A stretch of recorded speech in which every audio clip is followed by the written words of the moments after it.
네, 퇴근길 라이브 이번에는 심층 인터뷰 바로 이어가도록 하겠습니다. SK증권 나승두 연구위원 함께합니다. 위원님 어서 오세요. 네, 안녕하십니까. 네, 반갑습니다. 네, 반갑습니다. 오늘 이제 에너지 패권 관련해서 이제 그들의 야망 그 가운데 있어서 수소라는 그 테마를 이야기를 해보려고 하는데 네, 미국은 그냥 뭐 다 가지고 가고 싶나 봐요. 네, 그렇습니다. 수소라는 거를 사실 말씀드리기가 지금 굉장히 조심스러운 게 좀 있습니다. 왜냐하면 주가들도 좀 많이 조정을 받았었고, 네.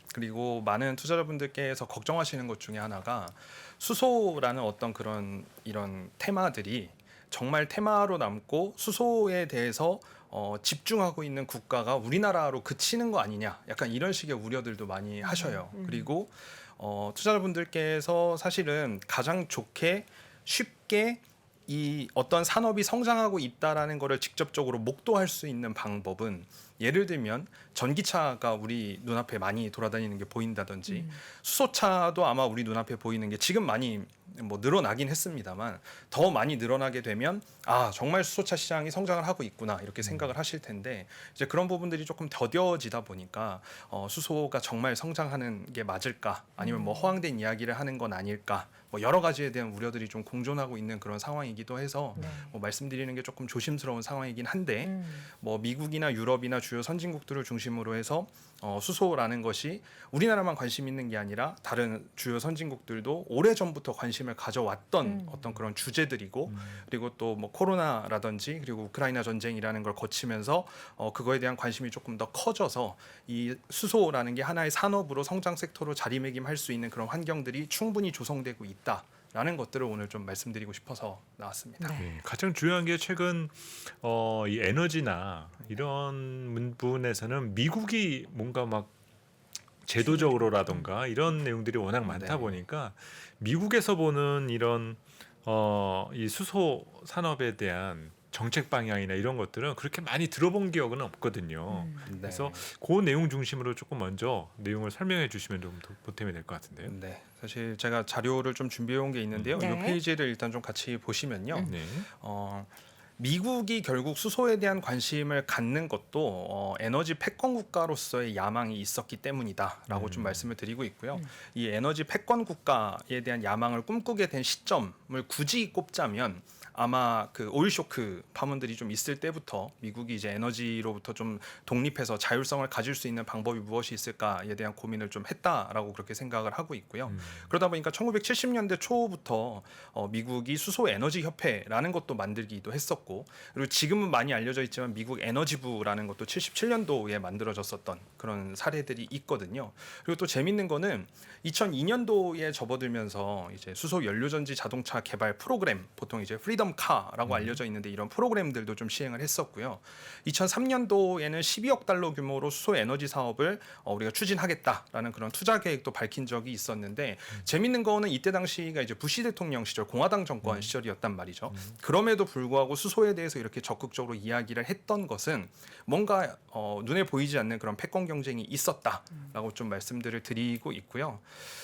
다음 이 페이지를 보시면 네. 미국이 이제 수소에 대해서 생각을 하게 된 시점이 아까 말씀드렸던 것처럼 이제 오일 쇼크를 계기로 해서 뭐 이런저런 뭐 새로운 에너지, 친환경 에너지에 대한 생각들을 좀 많이 했다라고 말씀을 드렸지만 이 2000년대를 보시면 미국이 전통 산업으로 영위했었던 자동차, 우리가 지금 흔히 알고 있는 내연기관 차량 같은 경우에도 유럽이나 일본의 완성차 업체들하고의 경쟁이 상당히 좀 치열해지고 있었던 그런 시점이기 때문에 새로운 폼팩터를 가지고 한번 경쟁을 해봐야지라는 그런 생각들도 분명 좀 하고 있었던 시절이라고 생각을 하고요. 미국이 보시면 아래쪽에 있는 차트들이 이제 글로벌리하게 봤을 때 주요 완성차 업체들이 어떻게 좀 주가 움직임을 가져갔었는지를 좀 나타낸 건데 미국의 포드 같은 경우에는 지금 제가 여기 빨간색으로 표시해 놓은 거는 2000년을 기점으로만 표시를 해놨지만 사실은 2000년대 초반부터 2010년도 사이의 어떤 움직임들을 본다면 미국 포드 같은 경우에는 주가 조정을 좀 많이 받는 모습을 보였고요. 상대적으로 이제 유럽에 있는 완성차 업체들이나 그리고 일본에 있는 완성차 업체들은 상대적으로 좀 강세를 보이는 그런 모습을 보였습니다. 아무래도 뭐 내연기관차의 완성도라든지 소비자들의 뭐 선호도라든지 그런 것들이 많은 것들이 좀 복합적으로 작용을 하면서 완성차 업체에서의 어떤 경쟁 심화가 미국 입장에서는 조금 부담스럽게도 느껴졌을 수도 있다. 좀 그렇게 일단 첫 번째 이유를 하나 보고 또 있고요. 하나 이제 궁금한 부분이 네. 이런 방향 입장에서 사실 2000년대 이후로 미국은 네. 에너지 독립이라는 것을 하면서 사실 셰일 쪽에 조금 더 초점을 맞습니다. 맞췄었잖아요. 맞습니다. 사실 그런 부분에서 사실 이 수소 관련된 투자가 당연히 조금 그 주목받기란 네. 어렵지 않았을까라는 생각도 좀 드는데요. 그래서 이제 앞서 자료에 보여드렸던 거 지금 요 페이지 위에 보시면 딱 센터장님께서 말씀 주셨던 부분이 2000년대 후반부터 해서 미국이 이제 원유 생산량이 급격하게 올라오는 그런 그렇죠. 모습들을 좀 네네. 보였었고요. 이게 이제 우리가 흔히 이야기하는 셰일 오일, 셰일 가스 혁명 덕분에 원유 생산량이 올라왔었는데 이런 셰일 오일 생산 방법, 이 상용화가 충분히 이루어지기 이전까지만 하더라도 미국이 이제 에너지 패권에 대한 경쟁 그 고민을 굉장히 좀 크게 했었던 것이 사실인데 셰일 오일을 미국에서 본격적으로 양산할 수 있는 어떤 기술과 경제성이 이제 도입이 되면서 미국이 확실히 그런 에너지 패권에 대해서는 조금 이제 걱정을 덜어내는 듯한 그런 모습을 보였고 그래서 수소와 관련된 투자도 아까 말씀드렸던 것이 2000년대 초반에는 관심을 굉장히 많이 가져갔으나 그 이후로는 미국이 약간 차순위로 미룰 수밖에 없었던 게 본인들이 굳이 수소에 대한 기술 개발이나 투자를 많이 안 한다고 하더라도 독립적으로 에너지 패권을 가져갈 수 있다라는 자신감이 있었기 때문에 그래서 우리 인식에는 미국이 수소에 대해서 별로 관심 없다가 요즘에 다시 생긴 거 아니야?라는 그런 생각을 하게 된 거죠. 그렇군요. 사실 네. IRA 이 법안도 우리가 뭐 사실 그 내용을 다 뜯어보지 않고서야 전해지는 내용들 들어보면은 신재생 에너지 그 가운데 우리는 뭐 전기차, 뭐 배터리 얘기 많이 했는데 지금 보니까 수소 관련된 내용도 있는 거죠. 네, 있습니다. 지금 이 페이지도 보시면요. 네. 미국이 이번에 인플레이션 감축법이라고 해서 IRA라는 거를 발표를 했습니다만 사실은 그 이전에 바이든 행정부에 접어들면서 BBB 법안이라든지 그런 것들을 발표한 것들을 보면 세부적으로는 청정수소와 관련된 내용들이 좀 중복돼서 나오는 것들이 있습니다. 근데 이번에 IRA 때는 조금 더 구체적으로 나왔다라고 보시면 될 것 같고 오른쪽에 제가 차트로 그려놓은 것처럼 수소에 대한 관심을 가져가는 것도 가져가는 겁니다만 지금의 가장 큰 화두는 이제 얼마만큼 친환경 적으로 탄소 배출을 줄이느냐가 포커스가 맞춰져 있기 때문에 이제는 수소 1kg을 생산하는 데 있어서 이산화탄소가 얼마만큼 배출되는지 이 양에 따라서 차별적으로 크레딧을 제공을 하고요. 그렇게 되면은 수소 1kg을 생산할 때 이산화탄소가 0.45kg 미만으로 이제 발생을 하는 경우에는 최대 크레딧을 제공을 하게 되는데 그러면 1kg당 수소의 3달러까지도 이제 공제를 할 수 있게 된 거죠. 지금 전 세계적으로 그 일반적으로 그린 수소를 생산해내는 비용이 한 6달러에서 7달러 정도 수준이라고 알려져 있고 그렇지 않고 탄소 배출이 있는 일반적인 그레이 수소나 이런 것들을 그 생산하는 비용은 킬로그램당 한 2달러에서 3달러 정도까지도 지금 낮춰져 있다라는 걸 감안했을 때는 사실 그린 수소에다가 3달러 정도의 크레딧을 제공한다는 게 일반적인 그레이 수소 생산 단가까지도 떨어뜨려 준다라는 얘기가 되기 때문에 상당히 이 수소의 상용화, 거점 다변화에 상당히 좀 큰 촉진제 역할을 할 것이다. 그렇게 보고 있는 그 상황입니다. 크레딧 관련된 건 결국 보조금이라는 얘기인 건가요? 맞습니다. 네, 보조금이 네. 지급이 되는 거고요. 대신 이제 이 부분에서 가장 중요한 거는 그러면 이산화탄소가 배출되는 것을 얼마만큼 측정해서 얼마만큼 이산화탄소가 배출됐는지를 정확하게 이야기를 할 것이냐에 대한 부분인데 사실 이건 우리나라에서도 굉장히 중요하게 민감한 문제로 대두되고 있는 부분들이기도 하거든요. 우리나라도 지금 수소법 개정안이라는 게 통과가 됐습니다만 그러면 청정수소에 대한 것을 어디까지 정의를 해줄 것이냐, 어디까지 청정수소를 인정해 줄 것이냐에 대한 부분들이 있는데 그게 정확하게 어떤 차이인가요? 아까도 잠깐 말씀을 주셨는데 청정수소와 네. 그레이 수소에 네. 대한 구분을 무엇으로 우리가 볼 수 있는 건가요? 여기에 잠깐 장표를 담아오기는 했는데요. 수소를 만들면서 네. 뭔가 발생을 하는 게 다른 거겠죠. 네, 요 그림 잠깐 그러니까 보시면 수소는 다 좋은 거가 아니었나요? 수소를 만드는 데 있어서 이제 그 환경을 파괴시킬 만한 어떤 탄소나 여타 네네. 물질들이 얼마만큼 나오는지를 가지고 보통 이제 이런 색깔을 이제 아. 수소 붙이는데요, 이름을 붙이는데요. 그렇군요. 이제 우리가 흔히 알고 있는 그레이 수소는 이제 천연가스를 개질했을 때 산소 수소를 만들어내고 이산화탄소가 나오는 형태, 그냥 방출되는 이산화탄소가 형태. 나온다. 네, 그런 형태를 그레이 수소라고 보통 이야기를 하고 여기에서 발생하는 이제 이산화탄소를 대기 중에 날아가지 못하게 별도로 포집해서 저장하는 형태를 우리가 또 요즘에 블루 수소라고 이야기를 많이 하고 있는 상태고요. 이제 이런 이산화탄소 배출이 전혀 없는 형태를 이제 우리가 그린 수소라고 이야기를 많이 해서 요 그레이 수소, 블루 수소, 그린 수소 이렇게 세 가지는 아마 많이 좀 들어보셨을 겁니다. 아 그렇군요. 화학 정말 싫어했는데. 저거 보니까 머리 아픈데 저 정도 가끔 정도는 알수 수소차에 있습니다. 그 저기에서 이제 물 떨어져서 이렇게 마시는 그런 네. 이벤트를 하잖아요. 네. 이제 그런 부분이 아까 보는 아, 그린 H2O니까. 네. 맞습니다. 네, 그 차에서 생성되는 음. 물도 아주 깨끗한 물이 나온다라고 네네네. 이야기를 하고 진짜 있습니다만 먹어도 돼요? 그거를 이제 먹어도 된다 안 된다는 이제 이야기가 많이 있지만 네, 일단 깨끗한 물이 이제 발생을 하고 이제 그걸 가지고 대신 뭐 집에서 뭐 수경 재배를 하는데 물을 쓴다라든지 아, 약간 그쵸. 그런 식으로는 활용이 가능하다라는 것도 조금 뭐 이야기가 있긴 합니다. 네. 그렇군요. 궁금해 또 수소 관련해서 이제 그레이 수소가 뭔지 그린 수소가 뭔지 잠깐 확인해 봤고요.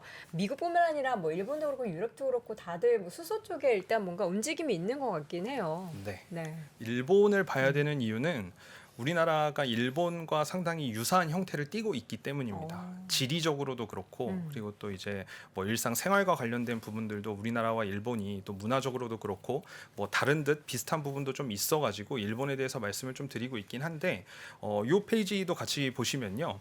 일본도 마찬가지로 오일 쇼크라는 걸 경험하면서 이제 선샤인 계획이라는 거를 1974년도에 발표를 한 바 있습니다. 결국에는 중동 지역이 갖고 있는 그런 에너지 패권 때문에 본인들의 어떤 경제가 흔들리는 것을 원치 않았기 때문에 친환경 에너지를 어떻게 도입을 하느냐에 대한 연구를 이미 오래전부터 좀 시작을 했다라고 보시면 될 것 같고 특히 이제 일본 같은 경우에는 2011년도에 또 동일본 대지진을 겪었잖아요. 그러다 보니까 이 원자력 발전도 잠깐 또 중단되고 지금은 또 에너지 위기 때문에 원자력이 다시 한번 조금 대두돼서 스물스물 이야기가 나오고 있는 상황이긴 합니다만 이 동일본 대지진 이후에 원자력도 줄어들다 보니까 그러면 이제 친환경 에너지의 비중을 늘려야 되는데 거기에서 이제 중요한 역할을 할 게 무엇이 있을까라고 해서 일본은 수소를 많이 좀 일상생활에 많이 도입을 해서 좀 활용을 했고 우리나라가 일본이랑 좀 가장 비슷하다고 말씀드리는 가장 대표적인 것 중에 하나가 저는 이제 지형적인 부분인데 일본도 결국에는 이제 화산섬으로 이루어져 있는 곳이잖아요. 우리나라도 지금 이제 백두대간을 필두로 한 이렇게 융기된 산들이 있어서 평야가 많이 없는 생각보다 근데 이제 일본이 전체 국토 면적은 우리나라보다 크지만 평야의 비율을 따지면 일본이 우리나라보다도 조금 더 떨어집니다.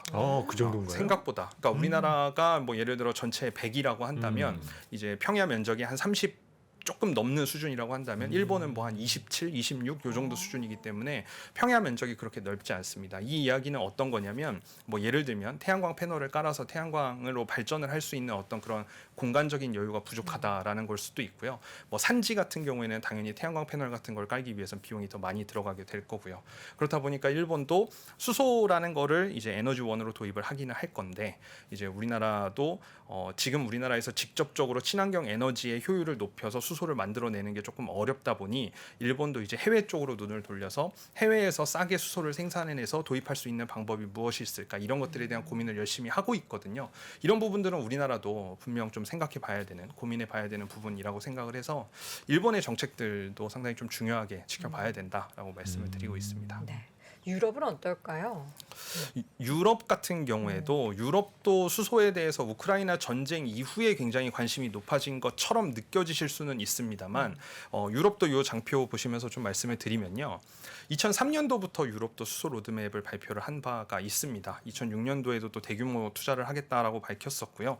그리고 우크라이나 전쟁 이후에는 또 이제 러시아 천연가스로부터 독립하기 위해서 더더욱이나 이제 수소에 대해서 조금 더 이제 드라이브를 거는 듯한 그런 모습들을 보였었는데 뭐 아래쪽 표에서도 나타났지만 이미 단계별로 수소 경제를 어느 정도까지 도입하겠다라는 것들을 유럽은 굉장히 체계적으로 좀 진행을 하고 있었고 한 가지 재밌는 거는 유럽이 또 다양한 국가들, 다양한 문화나 뭐 사회적 특성을 갖고 있는 국가들이 결집되어 있는 위치 지역이다 보니까 친환경 에너지가 상대적으로 좀 발달되어 있는 예를 들면 뭐 북해 지역의 해상 풍력 같은 것들을 원활하게 활용할 수 있는 그런 국가들 같은 경우에는 그런 해상 풍력을 이용해서 수소를 어떻게 만들어낼지 그리고 또는 러시아 말고도 이제 다른 어떤 천연가스 공급량이 많은 국가들 같은 경우에는 이제 그것들을 활용해서 어떻게 수소를 만들어낼 것이며 그리고 거기서 발생하는 이산화탄소들을 어떻게 다시 포집을 해서 매장을 할지 이런 것들 각각 특성에 맞춰서 굉장히 기술들을 좀 다르게 가져가고 있다라고 보시면 될 것 같습니다. 지금 여기 표 하나가 전 되게 흥미로운데 아까 저희 이제 그린 수소가 뭔지 그레이 수소가 뭔지 배웠잖아요. 네네네네. 네. 근데 그레이 수소보다 저렴해진 그린 수소다. 그러니까 뭔가 그린 수소가 더 뭔가 만들 때 비쌀 것 같은데 왜 이렇게 되는 데는 뭐 기술력의 차이인가요? 아니면 뭐가 달라진 거죠? 가장 큰 거는 이제 천연가스 가격 추이 때문에 그랬던 거고요. 뭐 지금도 요 차트 같이 보시면서 좀 말씀을 드려보면 사실 여기에서 보시기에 좀 글씨가 희미해서 잘 안 보이실 수도 있는데 이제 회색으로 가로막대기가 좀 진하게 되어 있는 게 이제 그린 수소 가격이라고 보시면 될 것 같고요. 네. 그다음에 이제 하늘색이나 파란색 그리고 빨간색으로 이제 밑에 그래프처럼 이렇게 움직이는 게 우리가 흔히 알고 있는 뭐 그레이 수소나 블루 수소와 관련된 그 가격들이라고 보시면 될 것 같은데 네. 요 빨간색 점선으로 표시해 놓은 요 기점이 올해 이야기가 아니고 사실은 작년 9월 이야기입니다. 그러니까 작년에 뭐 제가 여기 유럽 천연가스 가격 추이를 가져오지는 못했습니다만 기억하시는 분들은 작년에 이미 천연가스 가격이 유럽에서는 많이 급등을 하고 있는 상황이었고요. 거기에 이제 올해 초에 우크라이나 전쟁이 터지면서 거의 뭐 불난집에 부채질 하듯이 가격이 한번 튀는 그런 모습을 보였었는데 작년에 유럽의 천연가스 가격이 올랐던 거는 어쨌든 기후변화 영향이 좀 컸다고 생각을 하고 있고요. 유럽 내에서 좀 추운 겨울을 나면서 천연가스의 어떤 소비를 조금 예상보다 더 많이 했었고 그러니까 비어있는 천연가스 탱크를 또 채우기 위해서는 그만큼의 어떤 재고 수요, 리스타킹 수요들이 있었기 때문에 그리고 또 러시아에서 유럽으로 공급하는 천연가스의 양도 뭐 노드스트림 2의 개통을 앞두고 약간 조절하는 듯한 그런 모습을 보이면서 가격이 좀 올랐던 시점이 이제 2021년도가 될 텐데 천연가스 가격이 오르면 아까 말씀드렸던 것처럼 그레이 수소, 그러니까 천연가스를 개질해서 수소를 만드는 데 있어서 당연히 원재료의 가격이 비싸진다는 이야기겠죠. 그렇게 되다 보니까 계속해서 그레이 수소 가격도 동반해서 계속 상승을 했었는데 오히려 그러다 보니까 그린 수소를 생산해내는 가격이 우리가 일반적으로 알고 있는 그린 수소라 함은 친환경 에너지를 발전하는 데도 비용이 더 많이 들어가고 그러면 또 상대적으로 그레이 수소보다는 가격이 비싸다라고 알고 있습니다만 오히려 천연가스 가격 폭등으로 인해서 그린 수소가 오히려 더 저렴해진 상황이 작년부터 이제 시작이 됐었죠.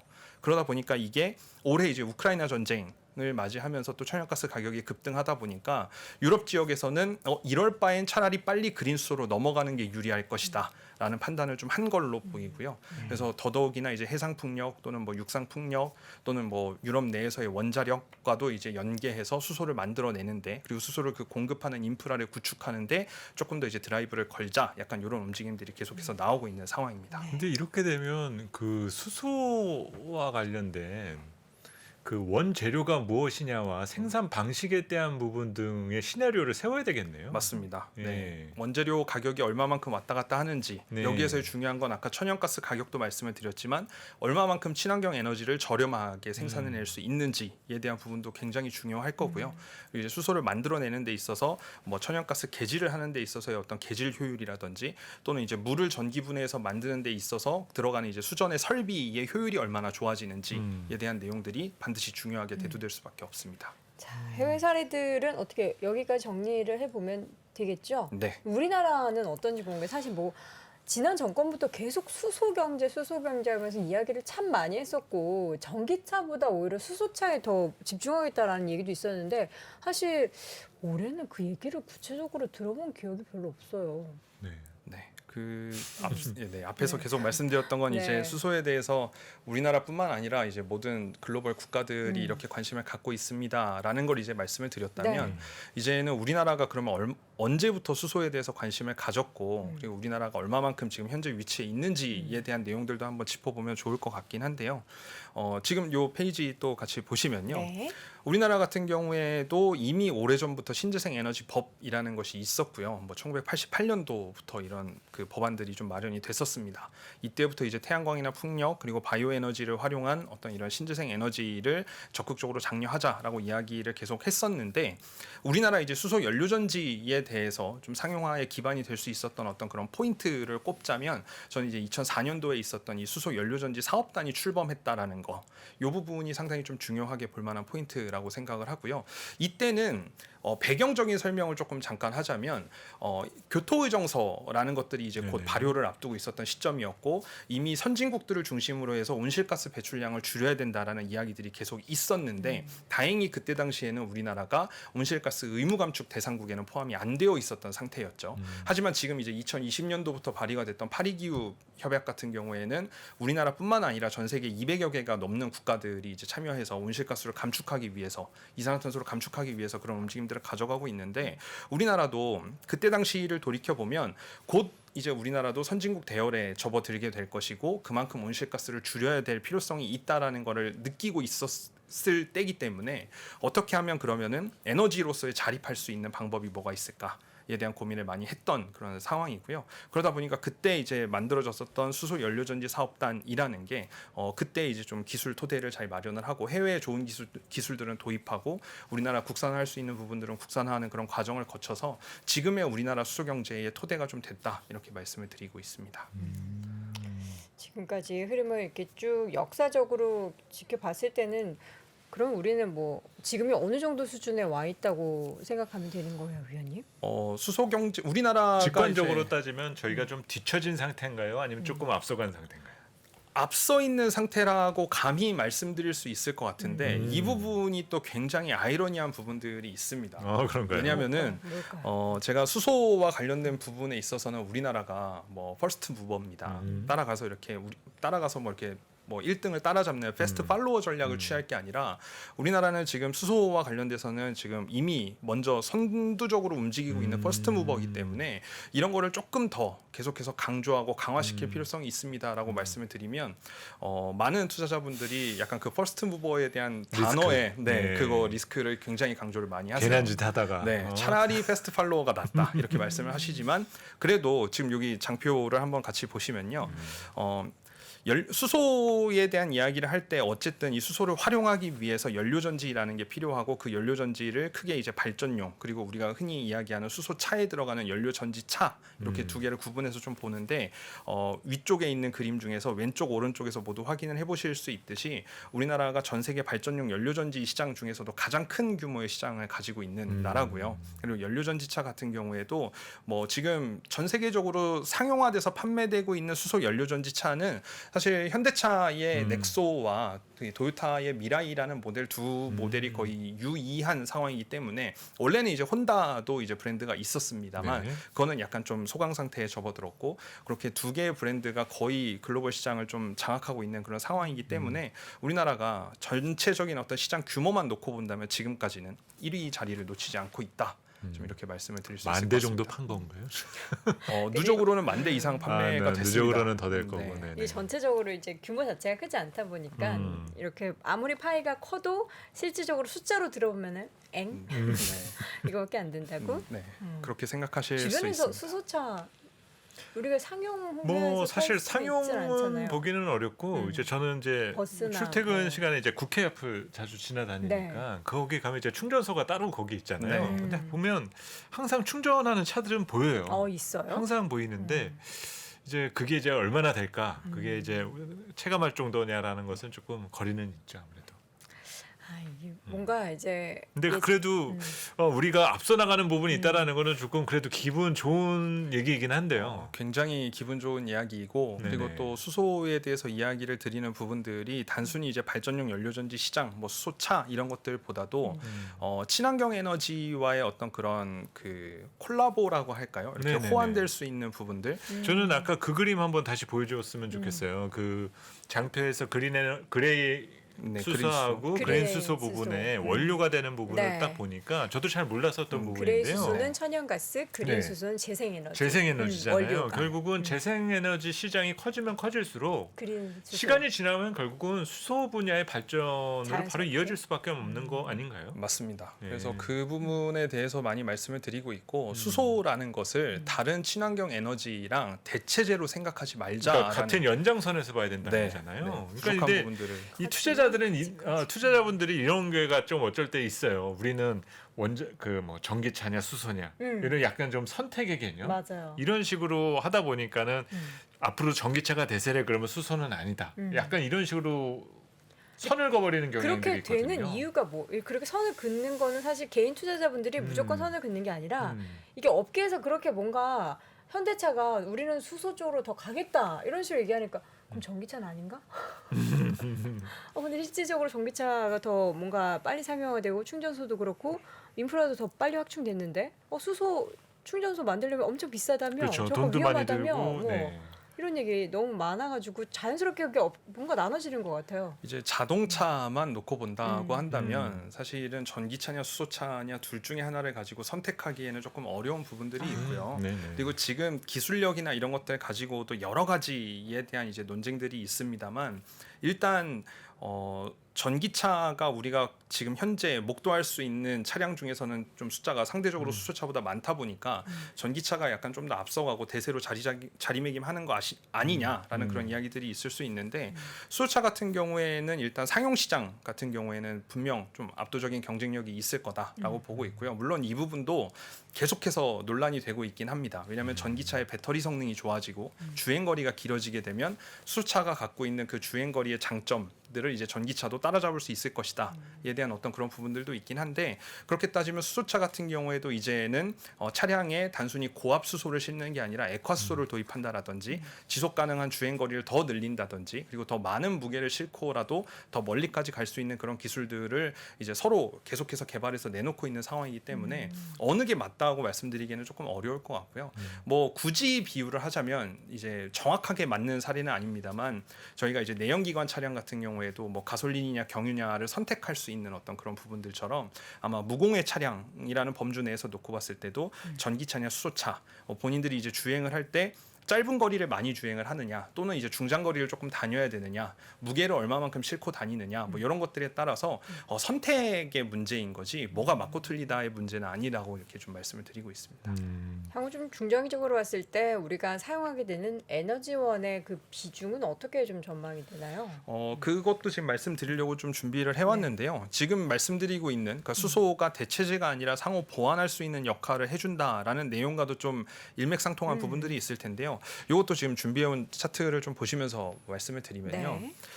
탄소 배출을 줄여야 된다. 그러니까 넷제로를 달성해야 된다. 이런 것들은 많이 들어보셨을 겁니다. 그래서 그런 내용들은 조금 차치했고요.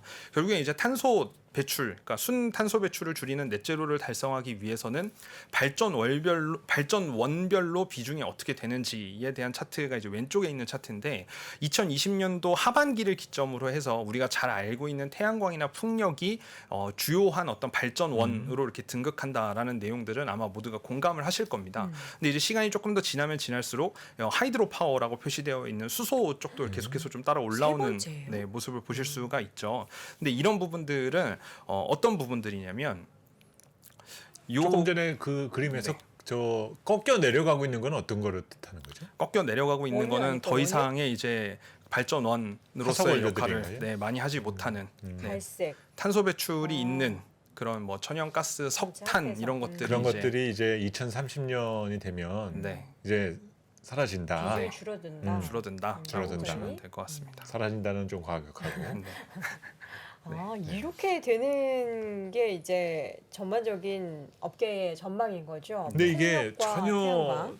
다른 수소. 얘기가 아닌 부분이 아까도 셰일 오일 처음 등장했을 때 그게 가능하겠어라고 했었던 사람들이 많은데 지금 미국의 원유 수출이라든지 이런 것들의 네. 추이만 놓고 봐도 그게 현실화 됐거든요 결국에. 그러니까 지금 저런 그림들이 당장은 몰라도 현실화될 가능성이 상당히 그쵸. 크다는 거죠.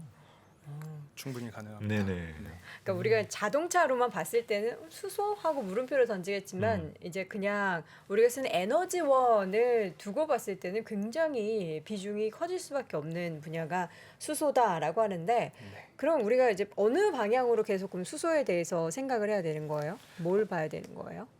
그래서 제가 계속 이제 반복해서 말씀을 드리는 부분들이 태양광이나 풍력의 비중이 높아져야 되는 것은 분명 맞습니다만 그 태양광하고 풍력이 무작정 늘어나는 게 뭐 무조건 정답은 아니다라고 말씀을 드리고 있고 태양광이나 풍력 같은 친환경 에너지들이 가지고 있는 약간의 맹점, 조금 보완해야 될 부분들 그런 부분들도 분명 있는데 그거는 이제 또 준비해온 차트를 좀 보면서 설명을 드리면요.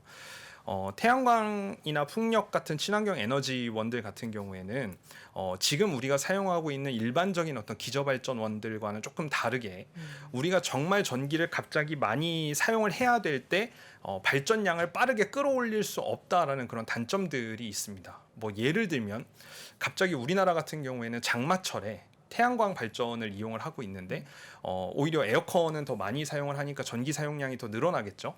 그러면은 태양광을 뭐 비가 많이 오는 날씨에 태양광으로 발전을 충분히 할 수 없은 그런 상황 공급일 때 그러면 태양광의 효율이 떨어지는 거를 그냥 손 놓고 볼 수만은 없는 상황이지 않습니까?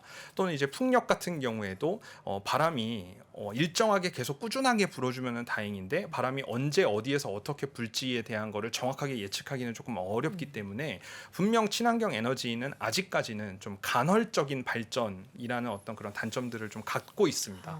그래서 지금 아래쪽에 있는 이런 차트들도 보시면 하루를 놓고 봤을 때 다행히 낮 시간에 많은 사람들이 이제 사회생활을 하고 일상생활을 할 때 그럴 때 이제 전기를 사용하는 양이 가장 많겠죠. 하지만 딱 이 전기 수요가 많은 때에 동일하게 친환경 에너지를 가지고 발전량을 끌어올릴 수는 없는 상황이고 당연히 그 간극에서 오는 수요와 공급 간극에서 오는 문제점들이 분명 있을 거고요.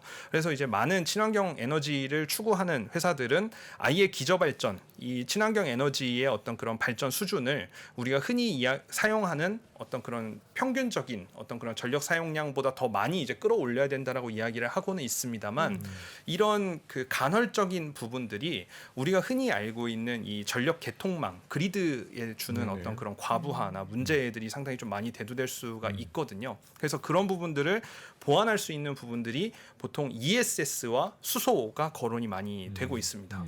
뭐 당연히 ESS도 필요하고요. 수소도 당연히 필요하다라고 생각을 하는데 ESS에 대한 관심보다도 수소에 대한 관심은 생각보다 조금 더 낮은 게 사실이죠. 왜냐하면 ESS는 직관적으로 그냥 전기를 저장했다 쓴다라는 그런 생각이 있지만 수소로 저장한다라는 건 뭔가 발생한 전기를 가지고 또 한 번의 어떤 과정을 거쳐서 물을 전기분해해서 수소를 만들어야 되고 그리고 또 그 수소를 가지고 사용을 하기 위해서는 또 연료전지를 통해서 전기를 발전해내야 되는 어떤 그런 과정들을 거치기 때문에 ESS가 상대적으로 조금 더 편리하다라고 생각하시는 분들이 좀 많이 있으신 편이죠. 네. 하지만 수소도 ESS 못지않게 상당히 좀 중요한 역할을 할 가능성이 크다라고들 좀 말씀을 드리고 있는 상황이고요. 그게 이제 요즘 이야기가 많이 나오고 있는 파워 투 가스. 그러니까 전기를 어떻게 가스 형태로 저장을 해서 수소 또는 이제 메탄 형태로 이제 저장을 하는 경우가 많이 있는데 이런 가스로 저장을 했을 때에 어떤 효용 가치가 있는지에 대한 연구가 상당히 좀 많이 진행되고 있다. 라고 좀 보시면 될 것 같습니다. 사실 이거 역시 뭐 계속 기술은 발전하고 있을 거잖아요. 네. 그리고 또 앞으로도 어떤 기술이 등장할지 모르겠지만 그 기술 발전 정도에 따라서 이 해당되는 산업이 더 우리에게 가까워질 수 있는 그런 기회가 또 있을 것 같은데 그러기 위해서 딱 그 확인할 수 있다거나 우리가 알아야 할 기술이라든지 이런 것들이 있다면 어떤 것이 있을까요? 핵심 기술. 이런 것이 핵심 기술이야. 할 수 있을 만한 거. 가장 대표적인 거는 이제 연료전지 기술이라고 보면 될 것 같고요. 네네네. 근데 그 연료전지 기술이라는 게 우리가 흔히 알고 있는 수소와 산소를 공급해서 전기를 만들어내는 과정도 있습니다만 사실 똑같은 거의 비슷한 대동소이한 기술을 가지고도 이제 그 만들어낸 전기를 물로 다시 또 투입을 해서 물을 전기분해해서 수소와 산소를 만들어낼 수 있는 역반응도 충분히 이끌어낼 수 있는 부분이기 때문에 이 연료전지 기술과 물을 수전해하는 수전의 기술 요 두 가지가 굉장히 중요하다라고 좀 말씀들을 드리고 있고요. 수전의 기술이요. 네, 네네. 수전의 기술. 수전해 기술. 물을 전기로 분해한다. 그래서 이제 수전의 물수, 기술. 네. 전기할 때 전, 분해할 때 해. 네. 수전해 기술. 네. 예. 이런 기술들이 굉장히 네. 중요하다고 보고 있고 우리나라에서도 이제 이 수전의 기술을 도입하기 위해서 상당히 좀 실증 작업들을 많이 하고 있다라고 보시면 될 것 같습니다.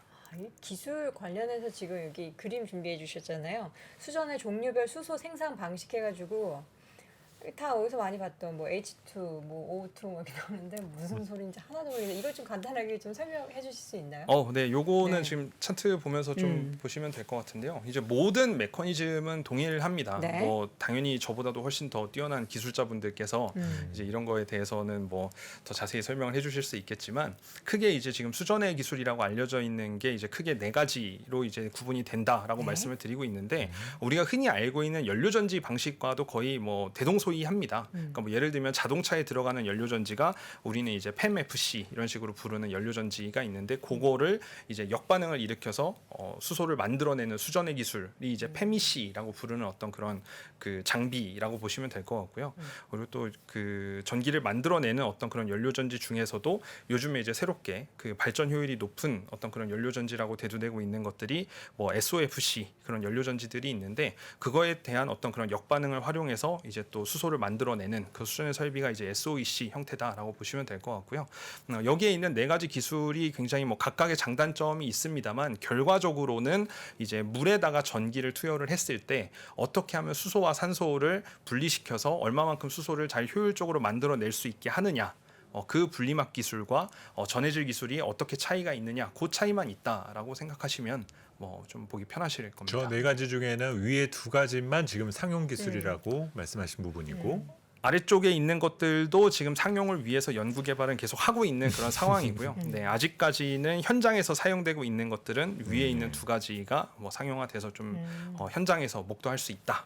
그런 기술들은 이 두 가지다라고 좀 보고 있습니다. 지금 보니까 다음 그림에는 이 관련해서 이 종류별에 따른 효율성이 뭐가 제일 높은지가 나오고 있는데 뭐가 제일 높다는 거예요? 앞서서 맨 처음에 말씀해 주셨던 그 뭐라고 읽어야 되죠, 이거를? 네, 지금 이거는 이제 PEC? 네, 보통 이제 PEC, 그러니까 PEC? 수전의 설비, 그다음에 뭐 SOEC 이런 식으로 부르기는 하는데 여기 차트를 또 보시면 수전의 아까 그 앞에 표에서 보셨던 것처럼 여기서 보셨던 것처럼 지금 상용화되어 있는 기술들이 일부 있고 그리고 연구 개발이 계속 되고 있는 기술들이 좀 일부 있는 그런 상황이기 때문에 어떤 게 궁극적으로 최고다라고 말씀드리기에는 아직 좀 이를 것 같아요. 이제 다만 아직까지 현장에서 사용되고 있는 것들은 이제 알칼리 수전에 그다음에 이제 양이온 교환막 전해질을 사용하는 페미C 이런 것들이 좀 많이 사용이 되고 있는 상황인데 다만 이제 이론적으로 놓고 봤을 때는 이제 전류 밀도가 높아질 때 얼마만큼 수소를 생산해낼 수 있는지 효율성이 높은 것들은 이제 SOEC가 효율성이 높다라고 좀 많이 알려져 있고요.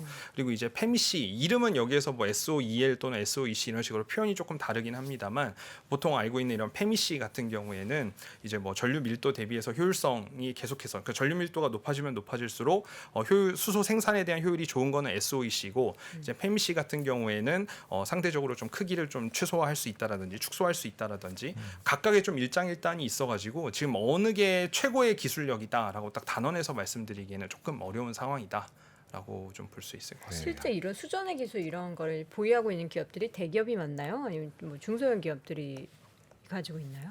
양극단으로 갈리고 있는 상황이라고 보통 말씀을 드리고 있는데요. 이제 많은 대기업들이 이제 에너지에 대한 어떤 패러다임이 바꿔가는 과정이기 때문에 일반 대기업들이 배출해내는 어떤 그런 탄소 배출량이나 이런 것들을 줄이기 위해서 수소를 도입하고자 하는 그런 기업들은 이런 그 기술력을 자체 개발하거나 또는 이제 뭐 다른 회사를 인수하거나 이런 형태로 많은 접근을 좀 하려고 하고 있는데 아주 작은 규모의 스타트업들 같은 경우에도 또 이런 거 관련되어 있는 연구 기술을 개발을 하셨던 어떤 경험이 있는 그런 연구원들을 중심으로 해서 새로운 스타트업들도 이렇게 생겨나면서 효율 더 높은 어떤 그런 수전 설비를 만들어내기 위해서 연구 개발은 계속 되고 있는 상황이다.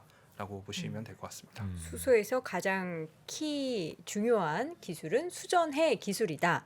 우리는 이 정도만 알면 되는 거죠. 그리고 세부적인 내용 이해하는 게 네. 이거 쉽지가 않은데요. 그 실시간 채팅에서도 가장 많이 걱정들 하시는 게 이거 수소 경제 뭐 이렇게 얘기를 하니까 또 이제 뭐 그러면 다른 풍력이나 이런 것들에 대해서 좀 부정적으로 또 생각하시는 경우들이 우리 너무 아까 많은 것 봤잖아요, 같아요. 이거. 근데 저도 이 연구님 자료를 딱 읽고 오늘 설명을 들으면서 가장 많이 느끼는 부분이 신재생 에너지를 개발하면 할수록 수소 분야에 대한 관심이 더 커질 수밖에 없고 맞아요. 동행하는 거다. 이런 관점에서 보셔야 돼요. 우리가 원료가 풍력으로 갈 거냐 수소로 갈 거냐 이런 개념으로 보실 부분은 분명히 아니다라는 점입니다. 그래서 뒤늦게 참여하신 분들은 그 내용을 다시 한번 좀 네. 숙제해 주실 필요가 있을 것 같아요. 요거 그림 다시 한번 보여주시면 좋을 것 같아요. 저희가 이제 앞서서 잠깐 수소, 그레이 수소랑 뭐 그린 수소 이야기했었는데 네, 색깔옷 입은 수소에 대한 부분 설명드릴 때 옐로우나 그린 수소의 경우는 원료가 재생에너지 그리고 태양광을 포함한 전력망 전기 네. 이에 해당된다라는 거죠. 그러니까 이 분야에 성장이 있어야만 말 그대로 그린 수소의 시장도 커지게 된다는 그쵸. 겁니다. 그러니까 동행한다라고 보시는 부분이 좀 더 많겠죠. 맞죠, 위원님? 네, 어려운 얘기를 어떻게 하면 쉽게 설명할까 했는데 센터장님께서 너무 네. 정리를 잘해주셔서 아니 그러니까 우리가 진짜 센터장님 말씀대로 너무 이게 뭐가 더 가는 거야? 이렇게만 그렇죠. 생각하지 이게 동행한다고 생각을 안 해봤는데 이게 원료가 재생에너지다? 그러면 수소 그냥 필수적으로 붙어가는 거네. 그렇죠. 붙어간다라고 봐야 그렇게 되고. 생각을 할 수 있게 또 우리 위원님께서 자료를 딱 잘 만들어 주셨습니다. 오늘 자료 보면서 가장 또 기분 좋았던 게 이 분야에 우리가 퍼스트 무버의 역할을 하고 있다. 네. 이게 상당히 조금 자부심도 생기고 그쵸. 또 그러면 이제 다음 행보는 어떻게 될 것인가. 사실 그런 것도 좀 궁금하거든요. 네. 네, 뭐 우리나라가 지금 현재는 아직까지는 글로벌리하게 이제 최고의 어떤 규모 시장을 가지고 있고 자동차도 이제 우리나라에서 가장 많이 팔렸고 이제 그런 최고의 시장을 가지고 있긴 하지만 사실은 지금은 굉장히 그 우리나라도 수소에 대한 그런 강국 이미지를 조금 내려놓을 수도 있겠다라는 그런 우려가 들 정도로 앞서서 말씀드린 내용들 중에서는 이제 미국이나 유럽 같은 경우에는 굉장히 적극적으로 투자에 나서고 있고요.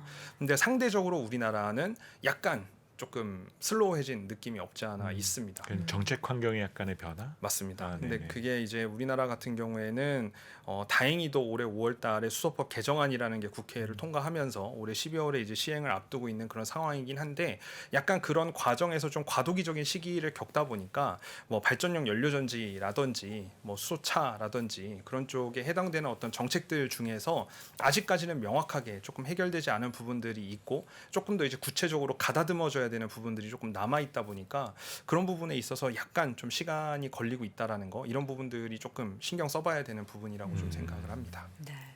또 이 우리나라- 모난 돌이 두들겨 맞는다고 너무 앞서갔다가 견제당하는 것보다는 또 나을 수도 있겠죠.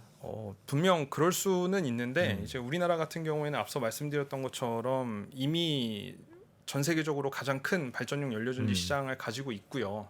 그리고 자동차도 가장 많이 판매된 국가이긴 합니다만 뭐 조금 더 신경을 쓰면 이 부분에 있어서 굉장히 더 경쟁력을 가지고 해외 쪽으로 수출도 많이 할 수 있는 그런 부분들이 있는데 오히려 저희는 뭐 코로나라는 어떤 그런 외부 변수보다도 약간 정책적으로 약간의 그런 과도기가 조금 이 시장이 더 성장하는 데 있어서 조금 제약사항으로 발생하는 부분들이 있어서 뭐 이 자리를 빌어서 굳이 뭐 이야기를 한다면 정책적인 어떤 그런 부분들이 어느 정도는 빨리빨리 좀 정리가 돼야만 우리나라 발전용 연료전지 시장이 좀 회복도 좀 빠르게 할 수 있고 시장 파이가 커지는 속도가 좀 앞으로 크게 나타날 수 있는 유망한 분야이기 때문에 이런 부분에 있어서는 조금 속도감 있게 진행이 될 필요가 있다. 좀 그렇게 보고 있습니다. 사실 올해도 그렇지만 당분간은 에너지 정책이 뭐 상당히 변화가 클 거라고들 지금 예상들 많이 하고 있잖아요. 네. 그래서 사실 오늘 상당히 이게 오늘 소개해드린 자료는 되게 간결하게 요약돼 있는 내용이지만 상당히 인덱스 자료입니다. 그래서 사실 그 나성도 연구원께서 이렇게 작업을 해주시고 특히 저희 하우스로도 합류하려고 했었던 남미식 연구원이 네, SK로 저희가 뺏기는 바람에 네. 아까 계속 이 자료를 보면서 이 자료가 저희 하우스에서 나왔어야 되는데라는 안타까움을 느끼면서 씁쓸한 마음으로 자료를 읽어봤습니다. 죄송합니다. 갑자기 농담으로 또 얘기해봤습니다. 이렇게 아픈 어떻게 보면 아픈 네, 뭐 상처. 에너지가 네. 그만큼 중요하다라는 거죠. 에너지 그쵸. 정책이라는 것이요. 재밌네요. 근데 어쨌든 이제 수소 관련해서 우리가 이제 뭐 시청자분들도 말씀해 주시지만 여기에서 이제 자부심만 느낄 게 아니라 실제적으로 정말 다 타의 추종을 불허하는 그런 기술력을 가지고 있어서 이 뭐 에너지 패권 뭐 얘기 많이 나오는데 우리는 뭐 수소 쪽에서는 다른 나라한테 뺏기지 않았으면 좋겠는데 지금 말씀해주신 내용 중에서 중국 얘기가 없단 말이에요. 네. 중국은 수소 관심 없습니까? 중국에 대한 이야기를 포함시키면 너무 길어질 것 같아서 사실 중국에 대한 얘기들을 좀 뺐는데 네. 중국은 이미 전 세계에서 가장 많은 수소를 생산해내는 국가고요. 이미. 생산. 네, 왜냐하면은 중국은 이제 우리가 흔히 이야기하는 제조업의 기반이라고 할 수 있는 뭐 철강의 생산이라든지 에너지와 관련된 부분들을 이미 중국에서는 많이 하고 있는 국가이기 때문에 특히 이제 이런 그 공정에서 발생하는 별도의 어떤 그런 제조 공정이나 여타의 뭐 에너지 공정에서 발생하는 그런 부생수소 규모만 놓고 보더라도 중국은 이미 세계 최고 수준입니다. 생산량만 놓고 본다면 현재까지는. 근데 이제 중국은 그런 것들을 활용해서 어떻게 하면 에너지원으로 쓸 수 있을까에 대한 그런 전환을 지금 아주 급격하게 하고 있는 그런 상황인 거고요. 네. 이런 부분들을 좀 보면서 깜짝 놀랄 수 있었던 부분은 이제 베이징 동계올림픽 때 중국은 그런데 관심 없는 줄 알았는데 알고 봤더니 수소 연료전지 버스가 막 200대씩 만들어져서 돌아다니고 네. 자체적으로 연료 전지를 개발해서 이제 그 부분을 어떻게 하면 보급을 확대할 수 있을까에 대한 고민을 이미 하고 있다라는 거.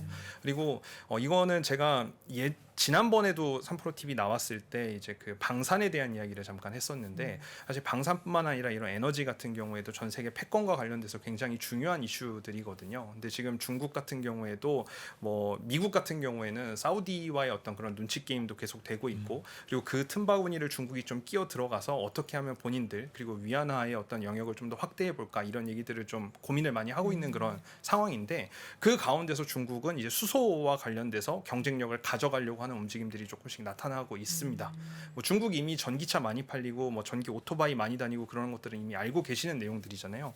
근데 이제 수소와 관련돼서도 이미 많이 생산되고 있는 국가이다 보니까 이제는 그 수소를 효율적으로 사용만 한다고 하더라도 사실은 수소에 대한 소비, 뭐 연료전지나 자동차와 관련된 부분에 있어서도 굉장히 좀 치고 나갈 가능성이 크고 우리나 다행인 건 이제 우리나라의 기업들 중에서도 그렇게 중국 시장에 진출을 해서 그 안에서 이제 우리나라의 연료전지 기술을 어필하고 있는 그런 기업들도 많이 나타나고 있고 우리나라 뭐 현대차 같은 경우에도 중국에다가 이제 뭐 자동차 공장을 만들어서 뭐 자동차를 현지에서 생산해서 우리나라 수소연료전지차를 중국에 많이 보급한다 이런 계획들을 좀 가지고 있는 상황이기 때문에 중국 시장도 꼭 눈여겨봐야 되는 부분이긴 합니다. 네.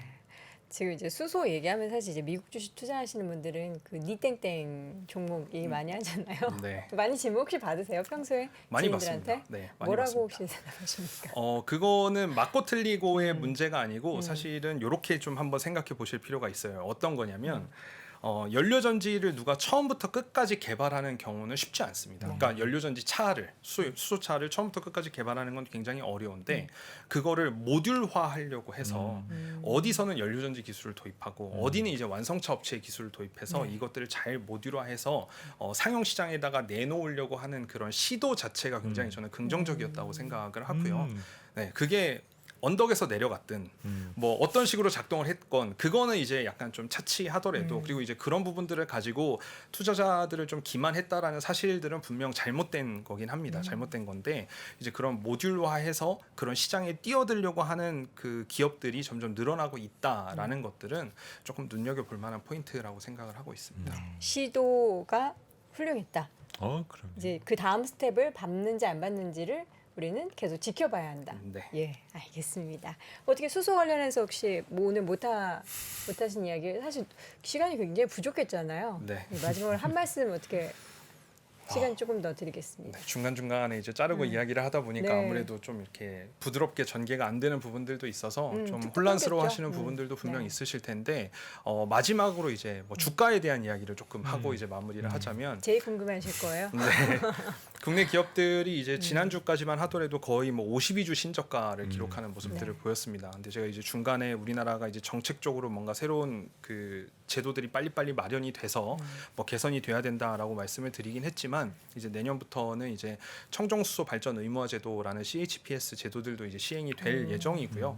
그리고 이제 그 청정수소의 개념도 이제 내년에 실증을 거쳐서 내후년이면 이제 시행을 앞두고 있는 그런 상황들이기 때문에 정책적으로 상당히 고전했던 시기는 이제 올해가 거의 마지막이 될 거다라고 보고 있고 그런 부분들이 이제 수소와 관련되어 있는 기업들 주가 움직임을 이제 다시 반등을 이끌어낼 수 있는 그런 모멘텀으로 충분히 작용을 할 수 있을 거다라고 생각을 하고 있기 때문에 지금은 거의 이제 바닥권에서 뭐 부담 없이 조금 담아보실 수 있는 그런 구간이다라고도 좀 말씀을 드리고 있어서 수소 관련 기업들에 대한 관심을 좀 놓지 마시고 올해 연말까지는 계속해서 좀 가지고 가셔야 된다라고 말씀드리겠습니다. 알겠습니다.